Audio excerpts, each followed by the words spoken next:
நீங்க கூட அழுது கொண்டே இருக்கிறீங்கல்ல, வெளியில தெரியக்கூடாது என்பதற்காக இரவு நேரம் படுக்கையை கண்ணீரினால் நனைத்து கொண்டிருக்கிறீங்கல்ல. பெண்கள் வாய் விட்டு அழுதுருவாங்க, ஆண்கள் இருதயத்திற்குள்ளே அழுவாங்கன்னு சொல்லுவாங்க. வெளியில சொல்ல முடியல, இருதயத்திற்குள்ளே அழுகை. இருதயத்திற்குள்ளே நீங்க அழுது கொண்டிருக்கலாம். ஆண்டவருடைய கண்கள் உங்களை நோக்கி பார்க்கிறது. ஆண்டவர் உங்களுடைய கண்ணீரை துருத்தியிலே சேர்த்து வைக்கிறாராம். இயேசுவே, நீங்க கண்ணீர் வடிக்கும் போது அந்த கண்ணீரை அவர் சேர்த்து வைக்கிறார்.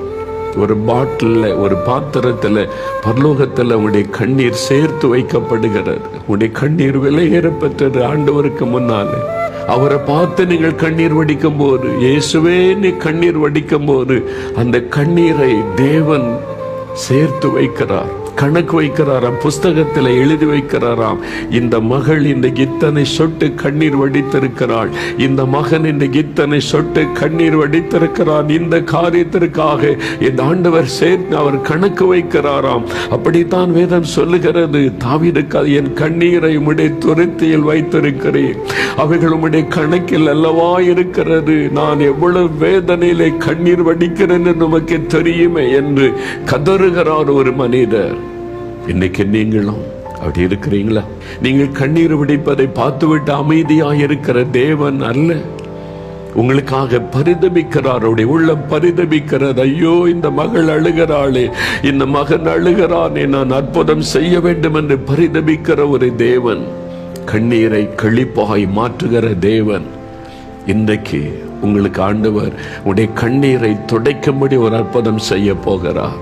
வேத புஸ்தகத்தில் அநேக சம்பவங்கள், கண்ணீர் வடித்த மக்களுக்கு தேவன் எப்படி அவங்களோடு பேசி அவங்க அற்புதம் செய்து கண்ணீரை துடைத்தார், கண்ணீரான வாழ்க்கையை மாற்றினார் என்று எழுதப்பட்டிருக்கிறார்.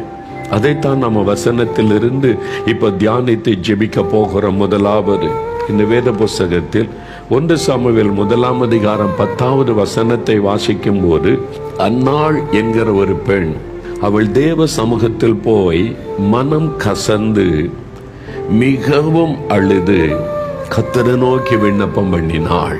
ஆண்டவருடைய சமூகத்தில் வந்து மனம் கசந்து அழுது விண்ணப்பம் பண்ணினாள் என்று இந்த வேதம் வசனம் சொல்லுகிறார். அவருடைய கண்ணீர் துடைக்கப்பட்டது. அவருடைய கண்ணீரை மாற்ற ஆண்டவர் அற்புதம் செய்தார். இவள் ஏன் கண்ணீர் வடித்தாள்? அவளுக்கு குழந்தையில் இல்லை, குழந்தை இல்லாத ஒரு துக்கம் அவளுக்குள்ள இருந்தது. அவளுடைய கணவர் அவளை நேசித்தார். அவள் எப்பவுமே சாப்பிடாம அழுது கொண்டே இருப்பாள், கண்ணீர் வடித்து கொண்டே இருப்பாள். எனக்கு மாத்திரையே குழந்தை இல்லை. கணவருடைய அன்பு அவளை தேற்றினாலும் அவளுடைய சக்களத்தை அந்த கூட இருக்கிறவங்க காயப்படுத்திக்கிட்டே இருப்பாங்க. அவள் குழந்தை இல்லை, குழந்தை இல்லாததை சுட்டி காண்பித்து சொல்லி சொல்லி சொல்லி அவளை வேதனைப்படுத்தி கொண்டே இருப்பாங்க, அவளை துக்கப்படுத்தி கொண்டே இருப்பாங்க. அப்படித்தான் வேதம் சொல்லுகிறது. 1 சாமுவேல் 1ஆம் அதிகாரம் 6-7 வசனத்தை வாசிக்கும் போது அவளை விசனப்படுத்துவார்கள். இந்த வார்த்தைகளை சொல்லி சொல்லி சொல்லி விசனப்படுத்துவார்கள். அதனால பாருங்கள், அவளை மனமடிவாக்குவாங்க, அவளை சோர்ந்து போக பண்ணுவாங்க. அவ்வளவுதான், இனிமேல்லாம் உனக்கு குழந்தை இருக்காது, வாழ்நாள் முழுது நீ அனாதைதான், நீ இந்த மாதிரி தான், இந்த கடினமான வார்த்தைகளை சொல்லி அவளை அப்படியே காயப்படுத்தி வேதனைப்படுத்துவாங்க. அதனால சாப்பிடாமல் அவள் அழுது கொண்டே இருப்பாள். அதாவது வாழ்க்கை கண்ணீரே எனக்கு வாழ்க்கையாகிவிட்டது. அந்த மாதிரி அவருடைய வாழ்க்கையே கண்ணீராகிவிட்டது. ஒரு சமயம் ஒரு தாயார் சொன்னாங்க, பிரதர், நான் அழுது அழுது அழுது எனக்கு கண்ணீரெல்லாம் வற்றி போய்விட்டார். கண்ணீரே இல்லை, அவ்வளவு அழுது அழுது கண்ணீர் வற்றி போய்விட்டார். என் வாழ்க்கையே கண்ணீராகிவிட்டது. அன்னாளுடைய வாழ்க்கையே கண்ணீராகிவிட்டது. நிந்தை, அவமானம், மற்றவருடைய கடினமான வார்த்தைகள் அவளை ஈட்டியை போல குத்தினது. அதனால் அவள் சாப்பிடாமல் அழுது கொண்டே இருப்பாள். இன்னைக்கு உங்களுடைய வீட்டுக்குள்ள, உறவினர்கள் மத்தியில, கிராமத்துல, குடும்பத்துல, சபையில மற்றவர்கள் சொல்லுகிற வார்த்தைகள், உனக்கு அது இல்லை, இது இல்லை, நீ குறைவுபட்டவன், குறைவுபட்டவள், அவ்வளவுதான். அந்த வார்த்தைகளினால காயப்படுத்தப்பட்டு மனம் கசந்த நிலைமையில் இருக்கிறீங்களா? சாப்பிடாமலே அழுது கொண்டு இருக்கிறீங்களா? நீங்க வடிக்கிற கண்ணீர். அன்னாள் அழுது கொண்டே இருந்தாள். சில வருடங்களாக அழுது எப்பவும் துக்க முகத்தோடு இருப்பாள். ஒரு நாள் யோசித்து பார்த்தாள், நான் சாப்பிடாம உட்கார்ந்து அழுது அழுது அழுது என்ன பிரயோஜனம்? நானாக படுக்கையில் அழுகிறேன், நானாக என்னை நினைத்து எனக்கு மாத்திரம் ஏன், நான் மாத்திரம் எப்படி இருக்கணும், அவங்கெல்லாம் நல்லா இருக்காங்க, அவங்களுக்கெல்லாம் பிரச்சனை இல்லை, எனக்கு மாத்திரம் ஏன், என்ன மாத்திரம் கடவுள் இப்படி வச்சிருக்கிறார், இப்படியே தன்னை குறைத்து நொந்து நொந்து அழுது ஒரு பிரயோஜனமும் இல்லை. ஒரு நாள் யோசித்தாள், நான் ஆண்டவரிடத்திலே போகிறேன், கர்த்தரிடத்திலே போகிறேன். அவர் தானே என்னை உண்டாக்கினார், அவர் தானே எனக்கு குழந்தை தர முடியும், அவர் தானே என் நிந்தையை மாற்ற முடியும், அவரிடத்திலே நான் போகிறேன்.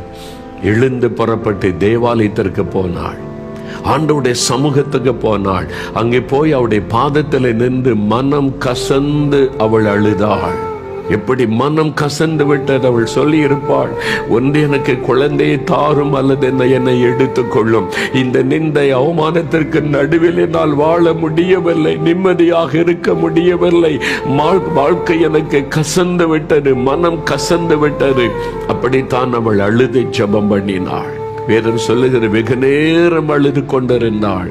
அங்கிருந்த ஊழியக்காரன் சொல்லுகிறான், இவள் என்ன வெகு நேரம் இப்படி ஜெபிக்கிறாள், யார் இப்படி ஜெபித்ததில்லை, என்னதான் புலம்பிக் கொண்டே இருக்கிறாள், குடித்து விட்டு வந்திருக்கிறாளா என்பதாக சந்தேகத்தோடு பேசின போது அவள் சொல்லுகிறாள், இல்லையா, நான் மன கிளேசமுள்ள ஒரு பெண், காயப்பட்ட ஒரு பெண், என் இருதயம் எல்லாம் காயப்பட்டு இருக்கிறது, மனிதனுடைய வார்த்தையினாலே காயப்பட்டு மன கிளேசம் உள்ள ஒரு பெண். தேவ சமூகத்தில் என் இருதயத்தை நான் ஊற்றிவிட்டேன் என்பதாக அவள் சொல்லுகிறாள். 16ஆம் வசனத்தில் அப்படி பார்க்கிறோம், என் இருதயத்தை தேவ சமூகத்தில் ஊற்றிவிட்டேன் என்பதாய். தேவன் அந்த கண்ணீரை கண்டபோது 19ஆம் வசனம் சொல்லுகிறது, அந்நாளை கர்த்தர் நினைத்தருளினார். அவளுடைய கண்ணீரை பார்த்தபோது தேவன் உடனே மனதுருகினார். என் சமூகத்தில் வந்து இந்த மகள் அழுகிறாளே, இதுவரைக்கும் படுக்கையில் அழுது கொண்டிருப்பாள், தனியா உட்கார்ந்து அழுது கொண்டிருப்பாள், தன்னையே நினைத்து என் வாழ்க்கைப்படி ஆயிற்றேன் அழுது கொண்டிருப்பாள், ஒரு நன்மையும் நடக்கவில்லை. ஆனால் ஆண்டவருடைய பாதத்தில் வந்து கண்ணீர் வடித்த உடன் தேவன் அதை கண்டார். நீங்க மனுஷரிடத்தில் அழுகிறதுனால பிரயோஜனம் இல்லை, கணவரிடத்தில் அழுகிறதுனால பிரயோஜனம் இல்லை, நண்பர்களிடத்தில் உறவினரிடத்தில் கண்ணீர் வடிக்கிறதுனால பிரயோஜனம் இல்லை. உங்களுக்கு அந்த நேரம் ஒரு ஆறுதலான வார்த்தை சொல்லுவாங்க, அவ்வளவுதான். அவங்களால அற்புதம் செய்ய முடியாது, அவங்களால உங்களுடைய கண்ணீர் வாழ்க்கையை மாற்றி அமைக்க முடியாது, அவங்களால உங்களுக்கு ஒரு அதிசயம் செய்ய முடியாது. உங்களுக்கு அற்புதம் செய்கிறவர், இதை மாற்றக்கூடிய ஒரே ஒருவர் ஆண்டவர் இயேசு. உங்களுடைய கண்ணீரை புரிந்து கொள்கிறவர், வேதனையை புரிந்து கொள்கிறவர். அவரிடத்தில் நீங்கள் வந்து கண்ணீர் வடிக்கும் போது உடனே அவர் அற்புதம் செய்வார். அந்நாளை ஆண்டவர் கடாட்சித்தார். ஒரு கற்பத்தின் கனி சாமுவேல் என்ற ஒரு மகனை கொடுத்தார். அதன் பிறகு பாருங்க, 3 குமாரர் 2 குமாரத்திகள் 6 குழந்தைகளை கொடுத்து ஆசீர்வதித்தார். எந்த இடத்தில் அவமானப்படுத்தப்பட்டு நிந்திக்கப்பட்டு வேதனைப்படுத்தப்பட்டாளோ அதே மக்களுக்கு மத்தியிலே தேவன் அவளை தலை நிமிர்ந்து நடக்க பண்ணினார்.